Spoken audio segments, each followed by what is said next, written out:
여러분, 오늘 영상은요, 이런 건물 투자하면 망합니다라고 제가 결정했습니다. 이런 영상을 왜 준비했냐면요, 제가 이 영상을 찍으면 분명히 일부 이해관계 있는 사람들한테는 굉장히 좋지 않을 거예요. 저도 그래서 이거를 이렇게 불특정 다수가 보는 영상으로 찍는 거에 대한 부분들에 대해서 고민을 많이 했지만, 그래도 꼭 건물 투자하시는 분들에게 꼭 제가 오프라인에서는 말씀을 드리거든요.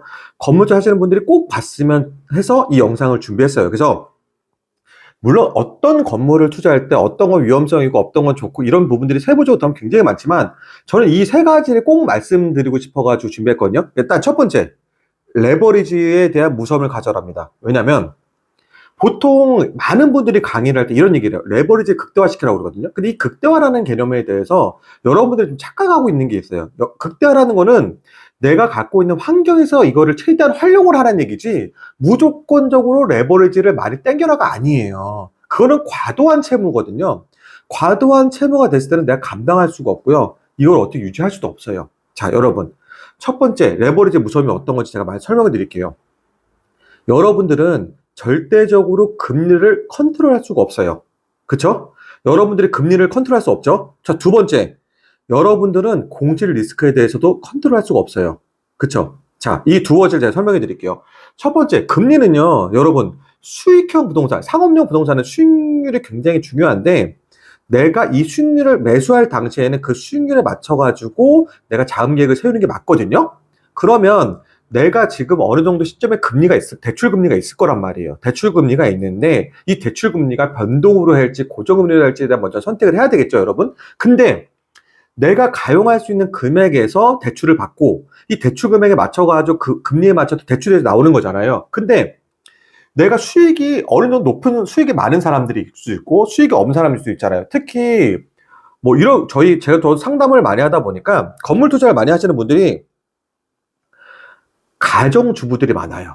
그러니까 이 남편분들은 수익이 굉장히 많단 말이에요. 그래서 남편분들은 투자에 대해서 잘 모르고 아내분들은 투자에 대해서 공부를 많이 하다 보니까 남편이 수익이 많아서 건물 투자하시는 분도 계시고, 아니면 남편하고 여자분하고 같이 맞벌이를 하는데 여자 쪽이 더 투자나 남자 쪽에 투자 관심이 많아서 한쪽에 이렇게 투자에 대해서 열정적인 분들 많고, 어찌됐건 이 가계소득이 굉장히 중요하단 말이에요. 그래서 가계소득이 높은 분들은 크게 문제가 되지 않아요. 근데 중요한 건 가계소득이 높지 않은 분들이 문제가 많거든요. 그래서 과도하게 이게 법인 투자를 해가지고 과도하게 대출을 70% 80%까지 받는단 말이에요. 이거 자체가 나쁘다는 얘기가 아니에요. 이 받을 수 있을 내가 이 능력이 있냐, 대출을 갚을 수 있는 능력이 있냐. 첫 번째, 금리가 올라가요. 내가 대출을 받을 시점과 나중에 이게 금리가 끝난단 말이에요. 예를 들면 내가 안정적으로, 나는 그러면 이거를 방어하기 위해서 고정금리로 가겠다고 선택할 수도 있잖아요. 고정금리로 갔어요. 고정금리로 갔는데 나중에 대출 기한이 지나면 나는 대출을 갈아타야 될 거 아니에요. 근데 그 시점에 내가 받던 금리랑 완전히 다를 수가 있어요. 그러면 어찌됐건 나는 3% 받았는데 그 시점에 어떻게 될지 모르지만 그때는 전체적으로 5%대 시장이 될 수도 있거든요. 그럼 내가 감당할 수가 없는 거예요, 이거를. 그럼 난 3%에서 5%면 거의 2배 정도가 오른 거잖아요. 그러면 내가 그때 상황이 됐을 때 가계소득에 대한 부분도 그때 또 어떻게 변할지 모르는 거잖아요. 근데 내가 감당할 수 있는 금액에 대한 부분들을 이런 룸을 만들어 놨거나 아니면 내 소득에 맞춰가지고 세팅을 하시는 분들은 문제가 되지 않겠지만, 그런 거 없이 그냥 무리하게 투자를 많이 했던 분들한테는 굉장히 리스크가 크다는 거죠. 이런 리스크가 있고, 두 번째 뭐냐면 공실에 대한 리스크죠. 다 본인들은 계산한단 말이에요. 지금 내가 건물 샀을 때 임대차가 다 되어 있어요. 임대차가 되어 있으면 이거 월세 받아가지고 내가 이자 내면 되는 거잖아요. 근데 공실이라는 건요, 어떻게 생길지 모르는 거예요. 내가 아무리 잘 따져보고 문제가 없더라도 그 임차인이 갑자기 나올 수 있단 말이에요. 그러면 거기서 내가 생길 수 있는 이 이자, 과도하게 이자를 했으니까 이 과도한 이자를 내가 감당할 수가 없는 거예요. 원래 임차인은 대신 내줘야 됐으니까 내줬던 이 이자는 내가 혼자 다 부어야 되잖아요, 이거를. 근데 이자를 내가 대출 너무 많이 받았어. 그래서 감당이 안 되는 거예요. 그래서 대부분 투자를 권했던, 막 그렇게 권유를 하는 사람들이 과도하게 레버리지를 일으켜가지고 건물 사라고 얘기하는데, 자, 중개인은 높은 금액을 사는 게 좋을까요? 적은 금액을 사는 게 좋을까요? 중개인 입장에서는. 그쵸? 건물 가격이 높은 게 좋겠죠. 거기에 맞춰서 수수료가 받으니까. 그쵸? 근데 온전하게 이 레버리지에 대한 부담은 누가 떠안는 거죠? 그쵸? 투자자가 떠안는 거죠. 그러니까 과도한 레버리지는 굉장히 중요하고, 정말 이 레버리지가 얼마나 무섭다는 것도 본인이 알 필요가 있어요. 그래서 내가 감당할 수 없는 레버리지를 이용하면은 나중에 결국에는 망합니다. 이걸 제가 확실하게 말씀드릴 수가 있어요. 그래서 본인이 컨트롤할 수 있는 범위 내에서 레버리를 활용해야 되는 게 맞는 거고, 자, 두 번째, 수익률을 무시하면 안 돼요. 수익률. 자, 보통 어떤 얘기를 하냐면, 수익률에 대한 부분들을, 이거를 굉장히 상업용 부동산에서는 수익률이 굉장히 중요하거든요. 왜냐하면 수익률이 올라가야 건물 가격도 올라가는 거거든요. 이 구조가 맞물려 있단 말이에요. 근데 이거를 수익률이 낮은 건물을 어떻게 포장하냐면, 땅값이 오르니까 수익률이 낮은 겁니다라고 얘기를 해요. 자, 근데 그럼 여러분, 투자자 입장이면 내가 어떤 일정 금액을 투자하는데요. 수익률이 안 나오고 내가 계속 돈을 때려박아야 되는 이 상업용 건물을 살 이유가 있습니까? 없죠. 살 이유가 없어요.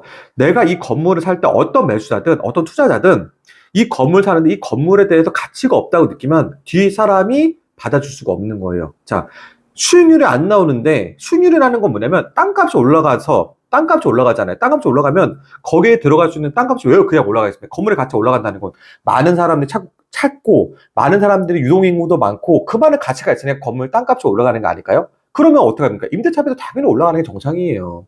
근데 임대차비가 오르지 않고 건물 땅값만 오른다? 이게 말이 안 되는 거거든요, 이게. 그러니까 어떻게 포장하느냐, 이거를. 자, 땅값이 올라갈 테니까 수익률을 보지 말라는 식으로 얘기를 해요. 그러니까 말이 안 된다는 거죠. 말이 안 돼요. 그러니까 기본적으로 이 가격, 땅값이랑 이 건물 임대차비랑 다 지역마다 조금씩 편차는 있어요. 편차는 있는데 그 편차들을 맞춰가지고 같이 오른다는 거죠. 땅값이 이만큼 오르면 이 수익률도 그 편차에 맞춰서 오른다는 거죠. 얘는 수익률을 멈춰 있고 땅값 오른다는 게 말이 안 되는 거예요, 이게. 그래서 수익률을 절대 무시하면은요, 여러분, 건물 투자 유지할 수가 없어요. 결국엔 나중엔 내가 수익률을 못 받쳐주는 건물이잖아요. 그러면 내가 수익률을 무리하게 올리면 공실이 생기겠죠. 공실이 생기면 내가 그 높은 수익률을 맞춰가지고 새로 임대차를 받을 수도 없고, 그러면 공실이 계속되면 내가 이자를 감당할 수도 없고, 악순환의 연속이 되는 거죠. 이게. 그럼 다음 매수자도 당연히 없는 거예요. 이렇게 투자하면 절대로 망하는 거예요. 자, 두 번째, 수익률을 무시하면 절대로 망하는 거고요. 세 번째, 제가 아주 중요한 얘기를 할 거예요. 여기서. 신축할 건물을 사지 마세요. 이게 어떤 제가 포인트냐면은요. 신축한 건물을 사지 말라는 거는 내가 디벨롭할 수 있는 건물을 자신이 없으면 사지 말라는 거거든요. 자, 여러분. 기본적으로 땅값이라는 게 있어요. 땅값이. 근데 내가 거기서 사업을 해가지고 건물을 올렸단 말이에요. 그러면 이 건물 가액은 땅값 플러스 건물 가격이 되겠죠? 합쳐지겠죠? 예를 들면 땅값은 10억이고 건물지도 5억이 들었으면 전체 이 건물과 토지를 몰고 있는 내 건물 가격은 15억이 되겠죠? 그러면 거기에 10평이에요, 땅이. 그러면 전체적으로 평당가가 1.5억이 되는 거거든요? 이해가 되시죠? 근데 여러분, 자, 내가 주변에 땅을 사가지고 신축을 했어요. 근데 주변에 개발들이 많지는 않아요, 보시면. 근데 내가 신축을 했단 말이에요. 그러면 내 전체적으로 내 땅값이 내 주변을 좋게 만들어주는 거예요. 그러면 내 주변 땅값은 그냥 똑같이 1억이에요. 그럼 내가 1.5억이 됐어. 그러면 내가 이 건물들과 땅값이 올라와서 뭐가 개발이 돼가지고 여러 개발이 돼가지고 이게 평균 키 맞춤이 돼야 돼요. 1.5억이 돼야 또이또이 되는 거예요. 그래서 내가 신축 행위를 해가지고 내가 땅값을 전체적으로 평당가를 올려놓으면 내가 주위에서 평당가가 올라갈 만큼 내가 그 기간 동안에 물려있다고 보시면 되세요. 자, 여러분이 주변에 1.5억으로 되어 있는 건물이 있고 평당 1억이 있으면 1.5억으로 된 건물을 사겠습니까? 뭐 이렇게 얘기하시는 분도 있을 수 있어요. 아니, 그러면 요즘 신축 비용이 많은데 신축 비용이 엄청 비싸졌는데 그러면은 신축을 안 하면 어떻게 새 건물을 하냐? 맞습니다. 그 말은 틀린 말 아니죠. 근데 신축 비용이 많이 올라가고 비싸졌으면 평당가가 높은 걸 사는 게 아니고요. 이미 어느 정도 구축이지만 어느 정도 완벽하게 좀 세팅했죠. 어느 정도 이제 활용도가 높고 연면적이 높으면서 활용도가 높고 입지가 좋은 땅값이 비싸더라도 입지가 좋은 건물을 찾는 게 맞아요, 여러분. 그리고 주변 항상 건물 투자 제가 말씀드리는 게 뭐냐면 주변 시세 대비 평당가가 어느 경쟁력이 있는 건물을 찾으라고 하거든요, 제가. 근데 내가 갑자기 신축을 해가지고 신축 가격으로 평당가를 높여놓으면은 내가 그 기간 동안, 주변에 키 맞춤 할 동안 내가 그만큼 물려 있는 거예요. 근데 보통 이 건물 투자하시는 분들이 나중에 이 매물을 많이 받아보시면 신축 건물, 신축 부지라는 건물을 많이 받으실 거란 말이에요. 신축을 유도하는 거죠, 여러분.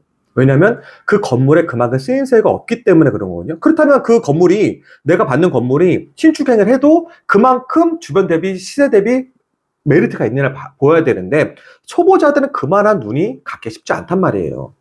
그래서 아예 그냥 초보자라면 저는 그런 건물을 보지 말라고 말씀을 드려요. 아예. 신축 건물을 보지 말고 신축할 건물도 보지 말아라. 이렇게 제가 말씀드리거든요. 그래서 여러분이 건물 투자를 하시는 초보자라면 이 세 가지 꼭 주의하시면 될 것 같아요. 첫 번째, 레버리지를 과도하게 받지 말아라. 내가 감당할 수 있는 레버리지를 받아라. 그리고 두 번째, 수익률을 절대적으로 무시하지 말아라. 수익률을 무시한다라는 거는 결국에는 임대차비가 상승 여력이 적다라는 거다. 그리고 세 번째는 뭐냐면 신축할 부지라든지 신축 건물 아예 보지도 말아라. 이렇게 세 가지로 제가 정리하면서 마무리를 짓겠습니다. 요 세 가지 꼭 주의하세요.